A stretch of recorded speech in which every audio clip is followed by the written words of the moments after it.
مسیح خداوند کے جلالی اور بابرکت نام میں آپ تمام پیارے بہن بھائیوں کی خدمت میں آج ایک دفعہ پھر سے آپ کے اپنے پروگرام فضل الہی میں آپ کو خوش آمدید کہتا ہوں۔ بے حد شکر گزار ہوں خداوند کا اور آپ تمام کا، آپ جو ہم سے پیار کرتے ہیں، ہمیں اپنی قیمتی آراء الگ الگ ذرائع سے بھیجتے ہیں، اور میں آج اس بات کے لیے بھی شکر گزار ہوں کہ خداوند بڑی ہی کثرت سے اپنے نام کے جلال کی خاطر خدا اپنے خادموں کو استعمال کر رہا ہے۔ جب کبھی آپ دیکھیں اپنے چوگرد، کلام مقدس میں لکھا ہے کہ مخلوقات کمال آرزو سے خدا کے بیٹوں کے ظاہر ہونے کا انتظار کر رہی ہیں، کمال آرزو کے ساتھ۔ اور جب میں لفظ کمال آرزو پڑھتا ہوں، it makes me feel as if کہ کوئی رو رہا ہے، کوئی آنسو بہا رہا ہے، کوئی ماتم کر رہا ہے، سوالات سے زندگیاں بھری ہوئی ہیں، اور ان سارے آنسوؤں سوالات کے اندر ایک شخص کی ضرورت ہے جو امید کے پیغام کو دنیا تک لے آئے، اس زندگی تک لے آئے جو کسی بھی سبب سے پس رہی ہے، مر رہی ہے، اور آج اسے ضرورت ہے کہ وہ خوشخبری کے پیغام کو سنے۔ میں آج خدا کا بے حد شکر گزار ہوں کہ انجیل مقدس کی بشارت کے اندر صرف آج ہی لوگ نہیں بلکہ سالوں سے ملک پاکستان میں خداوند خادموں کو اٹھا رہا ہے اور استعمال کر رہا ہے۔ آج میرے ساتھ اسٹوڈیو کے اندر خداوند کے زبردست خادم ہیں، زبردست، ان کے پاس ایک ٹائٹل نہیں ہے، میں آپ کو پہلے یہ بتا دوں، وہ پاسبان ہیں، بہت زبردست پاسٹر ہیں، اور وہ شاعر ہیں، پوئٹ ہیں، نیشنل لیول پر اور چرچ لیول پر انہوں نے بے شمار شاعری کی ہے اور بہت ساری لیرکس کو لکھا ہے، اور آج ہمارے لیے یہ بڑے اعزاز کی بات ہے کہ وہ ہمارے ساتھ اسٹوڈیو کے اندر ہیں۔ میرے بزرگ ہیں جن کو میں نے سالوں سے خدا کے کام کے اندر دیکھا ہے، علی قدر ریورنڈ رابن راز صاحب جو کہ چیئرمین ہے گریٹ گاسپل چرچ ان پاکستان کے، اس کے ساتھ وہ چیئرمین ہے بائرہ ہوم فار فری ایجوکیشن، جو کہ بچوں کا ایک ایسا ادارہ ہے جہاں پر بچے فری ایجوکیشن حاصل کرتے ہیں۔ وہ آرفن بچے ہیں، بن ماں بن باپ، لیکن کتنی زبردست برکت ہے کہ خدا کے خادم ان کی کفالت میں کوشاں ہے۔ اس کے ساتھ ساتھ آپ وائس چیئرمین ہیں آل پاکستان کرسچن کاؤنسل کے، اور صرف وہی نہیں بلکہ اس کے ساتھ آپ کو خداوند نے جنرل سیکرٹری کے طور پر بشپ ایسوسیشن آف پاکستان میں بھی قائم کیا ہے۔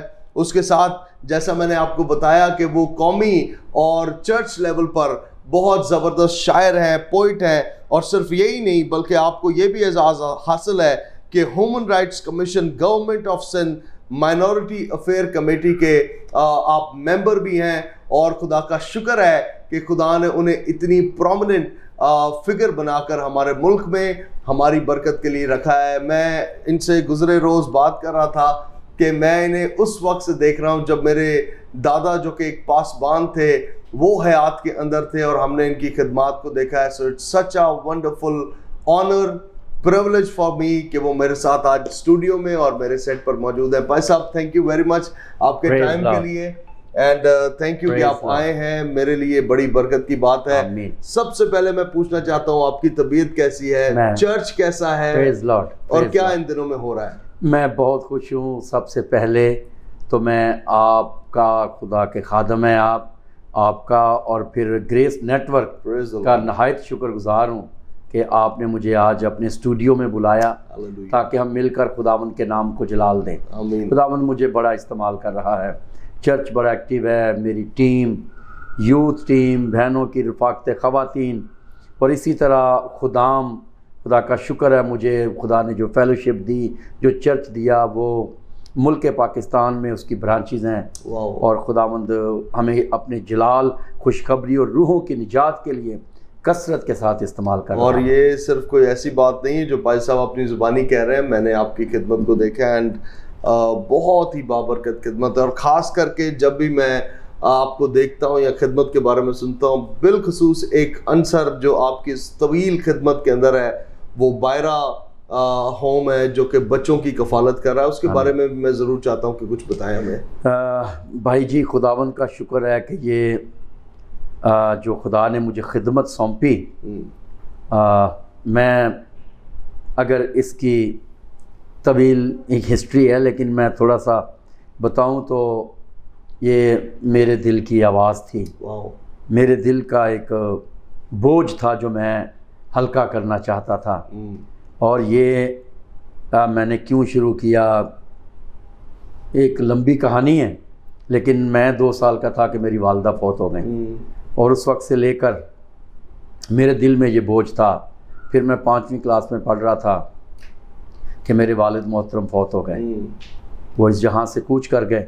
تو میرے دل میں کبھی یہ خیال آتا تھا کہ میں ایسے بچوں کو لوں جو بے سہارا ہیں، جن کی والدہ یا والد نہیں یا دونوں نہیں، تو میں ان کے لیے کیا کر سکتا ہوں. وقت آیا کہ خدا نے مجھے اس لائق بنایا کہ میں ان بچوں کو لوں اور ان کے لیے کچھ کروں. تو میں نے پھر ایک بائرہ ہوم کے نام سے orphan فری ہاسٹل قائم کیا اپنے چرچ کے اوپر ہی، اور بچوں کو لیا، ڈھونڈا، ان کو تلاش کیا کراچی سے.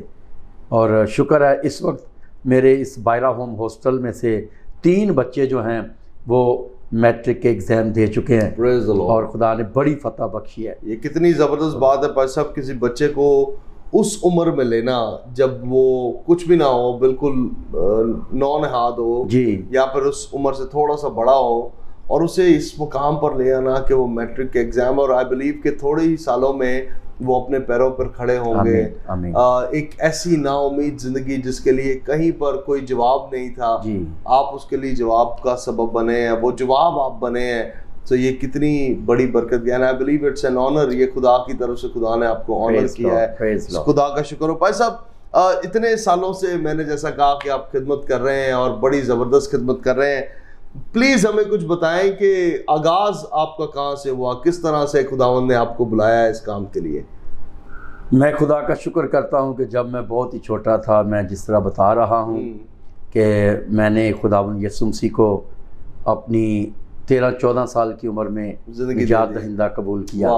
اس وقت ہمارا سنڈے اسکول چلا کرتا تھا، اور میں جس پرائمری اسکول میں پڑھتا تھا اس پرائمری اسکول میں ہمارے محترم میرے بزرگ استاد ایکیڈیمک تعلیم جن سے میں نے حاصل کی پرائمری، وہ صبح بہت ہی خوبصورت ایک حمد و ثنا اور کلام کا سیشن لیتے تھے، ماسٹر صادق مسیح. تو ان سے جب میں بڑا متاثر تھا، وہ اثرات تھے، پھر سنڈے اسکول کے اثرات، اور اس وقت سے میں نے خداوند یسوع مسیح کو قبول کر لیا. 13-14 سال کی عمر میں نے خداوند کو اپنا شخصی نجات دہندہ قبول کیا. اس وقت سے لے کر آج تک میں خداوند میں مگن ہوں. آج آپ کی عمر کیا ہے؟ میری کوئی 53 آپ کی عمر ہے، اولڈ. اور 13 سال کی عمر کے اندر آپ نے خداوند کو قبول کیا. یہ بڑا ایک لمبا اور طویل عرصہ ہے. جو آج جب ہم پروگرام کے اندر بات کر رہے ہیں، ہمیں یہ یاد رکھنا چاہیے کہ ایک ایسی شخصیت ہمارے ساتھ ہیں جنہوں نے سالوں اپنی جوانی، ایون اپنے ٹین ایج، اور اب یہ بزرگی کی طرف جا رہے ہیں، جو کہ ایک بڑی برکت ہے، اور اتنے سالوں سے خداوند کا کام کر رہے ہیں. میں ایک سوال اکثر اوقات کرتا ہوں کہ کوئی خاص کلیہ ہے، کوئی خاص ٹپ ہے آپ کے پاس؟ مطلب شیب و فراز زندگی کا ایک حصہ ہے نا، آپ اس سے کبھی بھی اسے نظر انداز نہیں کر سکتے. جی، کیسے اتنے سال آپ اتنی مستقل مزاجی کے ساتھ خدا کا کام کرتے آئے ہیں؟ کوئی اس کے لیے کوئی خاص میڈیسن آپ کھاتے ہیں؟ کیا ایسی چیز ہے کہ یہ مستقل مزاجی قائم رہی؟ بائبل مقدس کی بڑی خوبصورت ایک آیت ہے، زبور نویس میں لکھا ہے، خداوند میرے چہرے کی رونق ہے. واہ واہ واہ واہ. تو اگر خداوند آپ کی زندگی میں ہے، اس کا مسا آپ کی زندگی میں ہے، اس کی محبت، لگن اس آپ کی زندگی میں ہے، اور آپ اس میں مسرور ہیں، تو آپ جوان رہیں گے، خوش رہیں گے، شادمان رہیں گے، طاقت پائیں گے، قوت پائیں گے. چونکہ حبقوق نبی کے صحیفہ میں لکھا ہے کہ خداوند میرے گھٹنوں کو ہرنیوں کی طرح زور دیتا ہے اور توانائی بخشتا ہے. اور بھاگتے رہتا ہے بندہ بھاگتا ہے، تھکتا نہیں. مگن رہے، مسرور رہے، تو پھر وہ تازگی پاتا ہے، قوت پاتا ہے، اور اس کا کوئی ٹارگیٹ ہو، لگن ہو، روحوں کی نجات کا فکر ہو، انجیل کا فکر ہو، خوشخبری پھیلانے کا فکر ہو، خداوند میں مگن رہے، اور آلودگی، گندگی، دنیا داری، لالچ، فریب سے بچا رہے، پھر وہ مسرور رہتا ہے اور خداوند اس کو فتح بخشتا ہے. کیسی زبردست بات ہے. اب ایسا مشکلات تو آپ کے ساتھ بھی رہی ہیں، اور جیسا ہم آف دا اسکرین کیمرہ کے بغیر بات کر رہے تھے کہ باہرہ ہوم ہی کی اگر سے بات کی جائے تو کئی دفعہ آپ کو مشکلات کا سامنا رہا ہے. ایون آپ نے بتایا کہ کوئی ایسے دن بھی گزرے لگتا تھا کہ ختم ہو جائے گا, اب میں کیا کروں. میں جو میرا بنیادی مقصد ہے اتنے سالوں کی خدمت آپ کی ہے وہ یہ ہے کہ کوئی خاص کوئی طریقہ ہے کہ آپ جب مشکل آتی ہے آپ کی خدمت کے اندر آپ کیا کرتے ہیں کہ آپ اپنے آپ کو مضبوط رکھیں, قائم رکھیں, کیونکہ یہ آپ ہمارے بزرگ ہیں اور ہمیں یہ حق ہے خداوند کی طرف سے کہ ہم آپ سے سیکھیں. تو میں وہ سیکھنا چاہتا ہوں کہ کیا ایسا کام آپ کرتے ہیں جو مشکل حالات میں بھی آپ کو مضبوط رکھتا ہے. سب سے پہلے تو میں آپ کو ایک بڑی خوبصورت مثال دوں گا کہ عقاب جب بوڑھا ہو جاتا ہے تو وہ چٹان پر چلا جاتا ہے, واپس چٹان پر اپنا بسیرا کرتا ہے اور چٹان پر چلا جاتا ہے, اور وہاں جا کر وہ اپنے پر جو ہے وہ چٹان پر مارتا ہے. وہ اس کے پروں سے خون بہنا شروع ہو جاتا ہے, اس کے پرانے پر جو ہیں وہ جھڑ جاتے ہیں, وہ جھاڑتا ہے, مارتا ہے ان کو, پھر اپنی چونچ جو ہے وہ چٹان پر رگڑتا ہے تاکہ وہ نئی نکلے, بوڑھی چونچ اس کو ختم کرتا ہے, اور اپنے جو پنجے ہیں نیل ہیں وہ مارتا ہے چٹان پر, اور پھر وہ کافی عرصہ چٹان پر گزارتا ہے جب تک اس کے پر نئے نہیں نکلتے, اس کی چونچ نہیں ہوتی, اس میں از سر نو طاقت نہیں آتی, وہ چٹان پر رہتا ہے. اور جب وہ پھر اپنے اندر ایک طاقت اور قوت اور توانائی اور اسٹرینتھ فیل کرتا ہے, پھر وہ پروان کرتا ہے, اڑتا ہے, اور پھر وہ ہوا کا رخ کرتا ہے. اور یہ پہلا پرندہ ہے جو ہوائی پرندوں کا, فضائی پرندوں کا کنگ اور بادشاہ سمجھا جاتا ہے, کیونکہ یہ ہمیشہ ہوا کے مخالف سمت کو اڑتا ہے اور بڑا طاقتور پرندہ ہے. ہماری چٹان خداوند یسوع مسیح ہے. جب کبھی کوئی ایماندار, جب کبھی کوئی بلیورز, برگزیدہ, خدا کا خادم, راست باز, مکاشفہ ہے پیسہ بھی ہے, بوڑھا ہو جائے, کمزور پڑے, سست پڑے, بے دل ہو جائے, بے ہمت ہو جائے, تو اس کو اپنی چٹان خداوند یسوع مسیح کے پاس چلے جانا چاہیے. کیا بات ہے. وہاں پہنچے اور وہاں بسیرا کرے, اس کے پاس رہے, وہ اس کو طاقت دے گا, وہ اس کو قوت دے گا, وہ اس کا زور بنے گا. اور جب وہ توانائی پائے گا, زور پائے گا, قوت پائے گا, اور پھر وہ پھر سے داؤد کہتا ہے وہ تینوں زور دے کے وہ تیری جوانی نو کر دینا ہے. خداوند زور دیتا ہے کیونکہ وہ ہماری چٹان ہے. تو ہمیں جب کبھی کمزوری کا سامنا کرنا پڑے خداوند یسوع مسیح کے پاس چلے جائیں. کیا بات ہے. جب کبھی آپ بے دل ہو جائیں, مایوس ہو جائیں اور اپنے دل کو ٹوٹا شکستہ فیل کریں, آپ خداوند یسوع مسیح کے پاس جائیں. وہ آپ کی طاقت ہے, وہ آپ کی قوت ہے, وہ آپ کا زور ہے. اور جب آپ وہاں وقت گزاریں گے خداوند کی قربت میں, خداوند کی پریزنس میں, تو آپ طاقت پائیں گے, قوت پائیں گے, زور پائیں گے, اور عقاب کی طرح پھر از سر نو طاقت پا کر پھر میدان اور گراؤنڈ میں اونچی اڑان اڑیں گے. تو میں کہتا ہوں کہ آپ نے یسوع مسیح کے پاس وقت گزارنا چاہیے جو ہمارا زور ہے, ہماری قوت. اچھا, میں تھوڑا سا اس کو اب دوسری طرف لے کے جاتا ہوں. کئی دفعہ ہم چٹان پر جانے کی بجائے سمندر کے کنارے پہ چلے جاتے ہیں. ہم کہتے ہیں کہ اب شاید اب میں کمزور ہوں, مجھے لگتا ہے مجھے اچھی وہ دیکھنی چاہیے, جا کے کوئی سینری دیکھنی چاہیے. اور ہم کہنے کا مقصد ہے ہم آلٹرنیٹ چیزیں ڈھونڈتے ہیں. جی, خداوند کے پاس جانے کی بجائے میں ایک دوست کو فزیکلی اپنے آپ کو وہ جسمانی کہیں اور چلے جاتے ہیں سیٹسفیکشن کے لیے. لیکن کیسی زبردست بات یہ ہے کہ جب مشکل آئے, جب آپ تھکا ہوا محسوس کریں, جب آپ کو لگے کہ اب نہیں ہو پا رہا, تو خداوند کی حضوری میں چلے جائیں اور اپنا آپ جو مارنے والی بات ہے وہ سمجھے ایسے ہی ہے جیسے اس کے سامنے لیٹ جانا ہے, اس کے سامنے سجدہ ریز ہو جانا ہے. اور خداوند میں اپنی یہ وہ باتیں ہیں جو خداوند کے خادم اپنے اتنے طویل عرصے میں سے ہمیں بتا رہے ہیں, اپنے ایکسپیرینس میں سے بتا رہے ہیں. اور میں ایمان رکھتا ہوں, یہ میرا ماننا ہے کہ اتنے بزرگ کی بات, منہ سے نکلی ہوئی بات ہیرے موتی اور جواہرات سے زیادہ قیمتی ہے, کیونکہ یہ وہ ہے جو انہوں نے جس بات کا اطلاق اپنی خود کی زندگی پر کیا ہے, اور آج اتنے سالوں بعد بھی اتنے ایکٹیولی خدا کا کام کر رہے ہیں.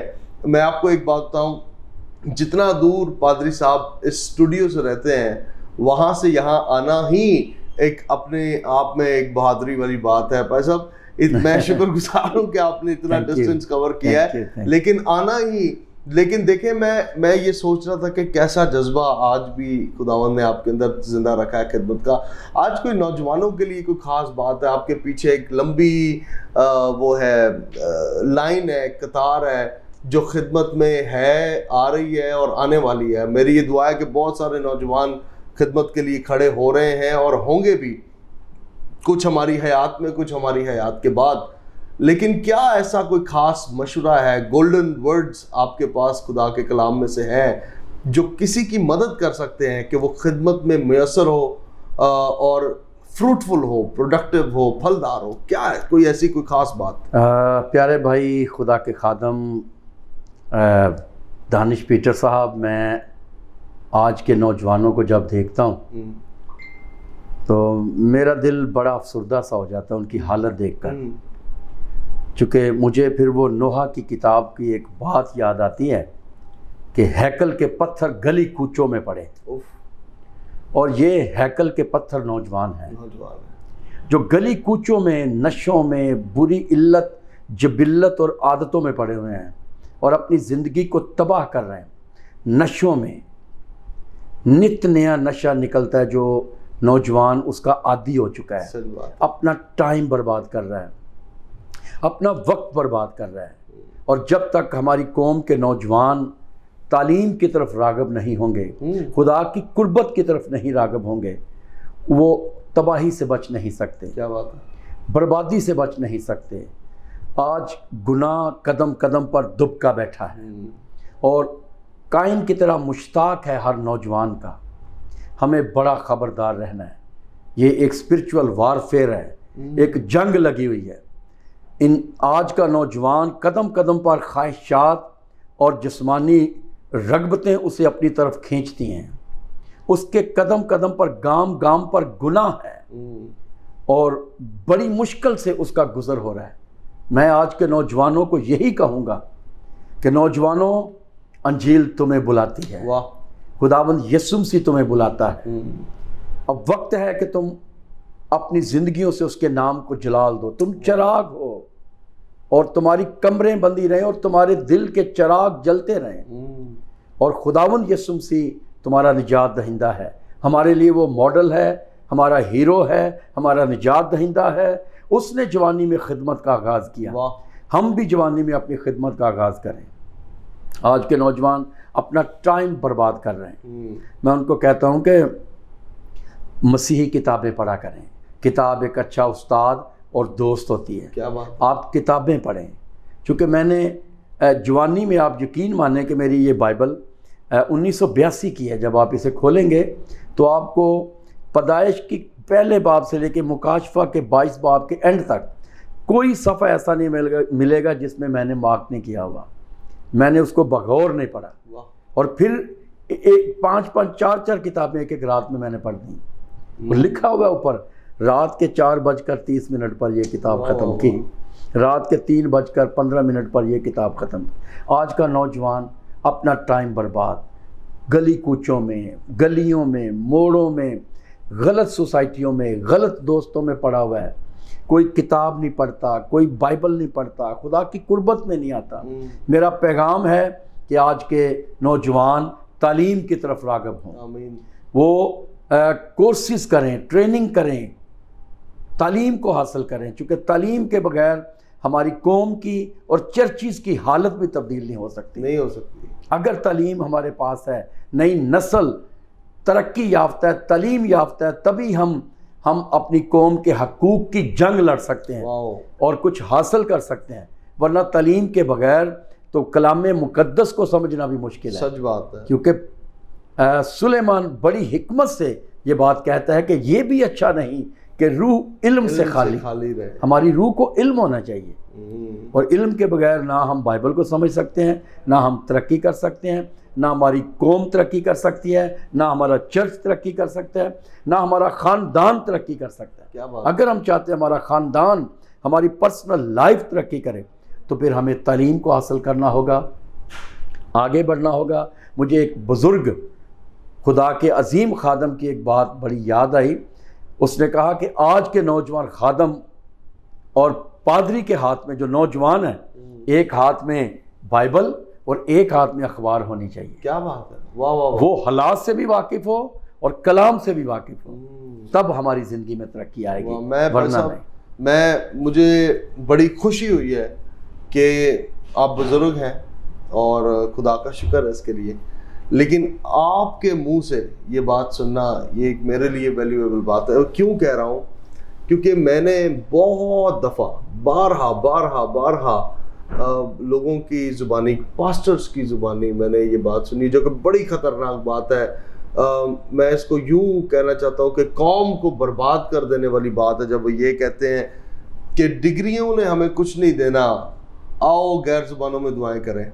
ڈگریوں نے ہمیں کچھ نہیں دینا، صرف ادھر آ جائیں، چرچ کی طرف آ جائیں. چرچ از امپورٹنٹ، میں اوبویسلی میں خادم ہوں، میں پاسٹر ہوں، میں اس کی ویلیو کو کم نہیں کر رہا، لیکن at the same time academics کے اندر بھی، کورسز کے اندر، ٹیلنٹس کے اندر، آپ کا کیریئر، پروفیشن، ہمارے پاس یہ اس سوچ کی کمی ہے، فقدان ہے.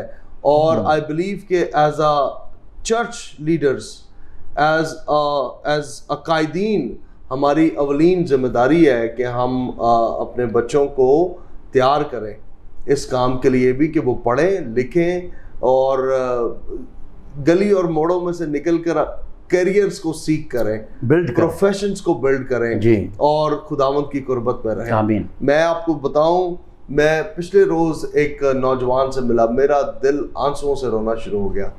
نوجوان تھا، کوئی 6 فٹ اس کی ہائٹ تھی، لمبا چوڑا جوان آدمی، لیکن ایک غلط سوسائٹی میں ہونے کے سبب سے وہ نشے کا عادی ہو گیا. اور جب میں نے اس کی آنکھوں میں دیکھا تو ایک نا امیدی مجھے نظر آئی بھائی صاحب، اور میرا دل آنسو رویا. اور میں چونکہ خود ایک نوجوان ہوں، I'm still in my 30s، میں اس بات کو تصور کر سکتا ہوں کہ اس کے ماں باپ پر کیا گزر رہی ہوگی. میرے والد صاحب اکثر اوقات بڑا فخر کرتے ہیں اس بات پہ کہ میں خدا کی خدمت کر رہا ہوں اور یہ ساری چیزیں، لیکن اس کا الٹ کیا ہوگا اگر میں کبھی کبھار یہ کہتا ہوں کہ اگر میں یہ نہ ہوتا جو میں ہوں تو میری حالت کیا ہوتی. سو خداوند میں ہی ہماری محافظت ہے. جب ہم خداوند میں رہتے ہیں تبھی ہم محفوظ ہوں گے، ورنہ یہ دنیا میں جس طرح پال صاحب نے ابھی کہا کہ شیطان موڑ پر کھڑا ہوا ہے and he's waiting کہ وہ کب کسی ایماندار کو، کب وہ کسی کرسچن بچے کو پھاڑ کھائے، اسے گرا ڈالے. اور آج یہ بڑی ضرورت ہے. پر صاحب پروگرام کا آخر ہے، لیکن میں ضرور چند ایک باتیں آپ سے پوچھ کے اس کا اختتام کروں گا. شاعری کی طرف آتے ہیں. آپ نے بہت ساری شاعری کی ہے، کوئی چند ایک باتیں شاعرانہ اگر انداز میں ہمارے ناظرین کے لیے آپ کہیں گے تو بڑی برکت کا سبب ہوں گی. جی، یہ بھی ایک میرے پاس خدا داد صلاحیت اور ایک گاڈ گفٹڈ توڑا ہے. اور باقاعدہ میں نے بعض اوقات لوگ نا سیکھتے نہیں اور کہہ دیتے ہیں جی مجھے یہ نا خدا کی طرف سے تحفہ ملا ہوا ہے، یہ گاڈ گفٹڈ ہے. کسی کو بولیں جی آپ بڑا اچھا گاتے ہیں، جی کہاں سے سیکھا؟ جی یہ گاڈ گفٹڈ ہے، تو یہ اس طرف بات لے جاتے ہیں. لیکن میں نے باقاعدہ شاعری سیکھی ہے. میرے استاد محترم، میں دل سے ان کی قدر کرتا ہوں، بڑے معروف شاعر پاکستان کے عارف پرویز نقیب صاحب، وہ میرے استاد ہیں جنہوں نے میری بہت بڑا نام ہے، اور قلم قبیلہ کے بے قدر شاعر ہیں. اور ابھی ان کا مجموعہ کلام منظر عام پر آیا ہے، تو بہت سیکھا ان سے. میری نوک پلک انہوں نے چیک کی، میری شاعری، میری اصلاح کی، مجھے بحریں سکھائیں، مجھے تراکیب سکھائیں بہت زیادہ. اور خدا کا فضل ہے کہ اب کوئی 700 سے زیادہ میں گیت لکھ چکا ہوں. 700 سے زیادہ؟ بالکل. آپ نے سنا ہے بھائی صاحب کہہ رہے ہیں 700 سے زیادہ گیت. او مائی لارڈ. جی، تو خدا کا بڑا فضل ہے. ان قریب میری ایک کتاب ہے جو گیتوں کی ہے، اور وہ میں کرسمس پر اپنی قوم کو اور چرچز کو ایک گفٹ دینا چاہتا ہوں. کرسمس گفٹ ہوگا میری طرف سے، یعنی وہ گفٹ کی شکل میں منظر عام پر آئے گی، جس کا نام میں نے نذرانہ راز رکھا ہے۔ تو کچھ لوگ کہہ رہے تھے، چونکہ میں نے پہلے وہ نغمات راز ایک نام چنا تھا، تو کچھ لوگ کہہ رہے تھے کہ 2 نام ہے، اس پہ آپ غور کر لیجئے۔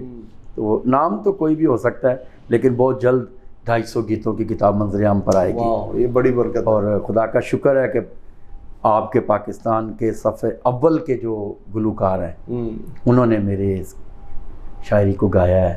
میری شاعری کمپوز کرنے میں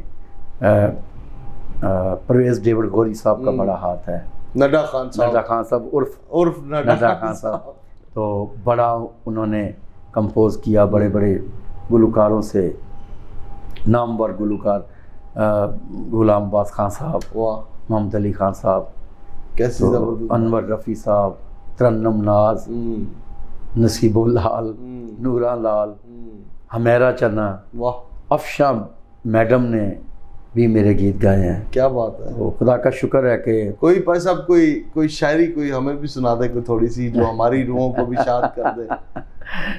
میرے گیت تو معروف بہت ہیں، آپ نے سنے ہوں گے، بہت ہے۔ تو چلو چلی آج دعا دے لیں، بالکل بالکل، دکھ سہنے سے پہلے شام کو مناؤں، یسو بڑے بڑے کام کرتا، اور صرف پاکستان میں نہیں بلکہ بین الاقوامی سطح پر گائے جانے والے ہیں۔ تو یسو بڑے بڑے کام کرتا، یہوہ ساڈے نال نال ہے، واہ، مٹی دیا باویا نہ کاریں میڑیاں، یہ سارے گیت خدا نے مجھے توفیق دی تو میں نے لکھے۔ تو میں یہی کہوں گا، آج جو بھی فن آپ کے پاس ہے اسے خدا کے جلال کے لیے استعمال کریں، کیا بات، اس سے خدا کے نام کو جلال ملنا چاہیے۔ وہ آپ تک محدود نہ ہو، وہ آپ کی پرسنالٹی تک محدود نہ ہو، وہ آپ کی شخصیت کو منظر عام پر نہ لائے، آپ پیچھے ہو اور خدا کا جلال ظاہر ہو۔ خدا کے جلال کے لیے اپنے ٹیلنٹ کو استعمال میں لائیں۔ تو میں کہتا ہوں کہ آج ہر نوجوان یشوا کی طرح ہے، تو دشمن ہمارا ابلیس ہے، ہمارا دشمن ہے، اور کوئی چرچ ہمارے دشمن نہیں ہے، بردر فرقے ہمارے دشمن نہیں ہیں، ہمارا دشمن سب سے بڑا ہے تو وہ ابلیس ہے۔ کوئی خدمت گزار بھائی ہمارا دشمن نہیں ہے، حقیقت بات ہے۔ تو نہ تعلیموں تنظیموں فرقوں پر ہماری نجات کی بنیاد رکھی گئی ہے، ہماری نجات کی بنیاد بلڈ آف کرائسٹ ہے، کفارہ اور فدیہ ہے۔ بائبل مقدس میں لکھا ہے کہ جو مسیح کے نام سے تمہارے پاس آتا ہے وہ تمہارا بھائی ہے، وہ بھائی ہے۔ تو آج میں نوجوانوں سے کہوں گا کہ وہ یشوا کی طرح بنے۔ تو یرہو مشکلات ہیں، گناہ ہیں، مسائل ہیں جن کی دیواریں گرا کر ہم نے فتح کرنا ہے، لوگوں کو جو قید ہیں یرہو میں وہاں تک جانا ہے۔ تو اس کے لیے میں نے آج سے چند سال پہلے ایک نظم لکھی تھی، چند اشعار آپ کی نظر کرتا ہوں۔ تو میں نے لکھا تھا کہ یشوا وانگوں کند یرہو دی ٹھا دے توں، یشوا وانگوں کند یرہو دی ٹھا دے توں، تے دشمن نو اج اپنا زور وکھا دے توں، تے جیڑے ستے چادر تان کے غفلت دی، جیڑے ستے چادر تان کے غفلت دی، انہاں لوکاں تائیں اج جگا دے توں۔ کیا بات ہے۔ تے عرض کیتا ہے کہ ستے بال نو ماں وی دودھ پیاندی نہیں، ستے بال نو ماں وی دودھ پیاندی نہیں، حق چاہنا ہے تے اٹھ کے رولا پا دے تو، کیا بات، تے چنڈا ہتھی پھڑ کے اپنی عظمت دا ود اگاں تے چوٹی اتے لا دے تو۔ تو ہمیں یہ کرنے کی آج زبردست۔ تھینک یو ویری مچ بھائی صاحب، آج آپ کے ٹائم کے لیے میں بہت شکر گزار ہوں، ان ساری بابرکت باتوں کے لیے، آپ کی زندگی کے لیے، آپ کی منسٹری کے لیے، آپ کے تجربات کے لیے جو کتابی شکل میں آپ ڈھال رہے ہیں۔ آپ نے کئی سارے مائل سٹونز حاصل کیے، میری یہ دعا ہے کہ خداوند آپ کو درازی عمر دے اور سالہ سال آپ کی شفقت کا ہاتھ مجھ جیسے اور کئی پاسبانوں پر رہے۔ Thank you very much. آپ تمام ناظرین کے لیے بھی میں یہ بات پروگرام کے آخر میں کہنا چاہتا ہوں، یاد رکھیے گا کہ خداوند نے آپ کو کسی پرپس کے ساتھ بلایا ہے، کسی مقصد کے ساتھ بلایا ہے۔ آپ سانس لے رہے ہیں، آپ کہہ رہے ہیں میرا کام ہے میں صبح اٹھوں، نوکری پر جاؤں، نوکری سے آ جاؤں، بچوں کے ساتھ وقت گزاروں اور پھر سو جاؤں اور دوبارہ۔ آپ زومبی نہیں ہیں، آپ روبوٹ نہیں ہیں، آپ کوئی مشین نہیں ہیں، آپ کے اندر کلام میں لکھا ہے کہ خدا نے آدم کے نتنوں میں زندگی کا دم پھونکا. وہ یہ بھی کہہ سکتا تھا سادے طریقے سے اس نے سانس پھونک دی, نہیں, کہتا زندگی کا دم پھونکا تاکہ وہ زندگی پائے. اور مسیح جب آئے تو مسیح نے کہا تاکہ تم زندگی پاؤ بلکہ کثرت کی زندگی پاؤ. سو آپ کے لیے خدا کا منصوبہ خالی جینا نہیں ہے بلکہ زندگی اور کثرت کی زندگی پانا ہے. سو اپنی زندگی کو ڈھالیں اس صورت میں جس صورت میں خدا چاہتا ہے کہ آپ کی زندگی ڈھلے. خداوند آپ کو خوب برکت دے. دیکھتے رہیں آپ کا اپنا پروگرام فضل الہی. ہم پھر سے آپ سے ملیں گے اسی پروگرام میں, اسی جگہ پر, اسی اسٹوڈیو میں. Till then, God bless you and God bless Pakistan.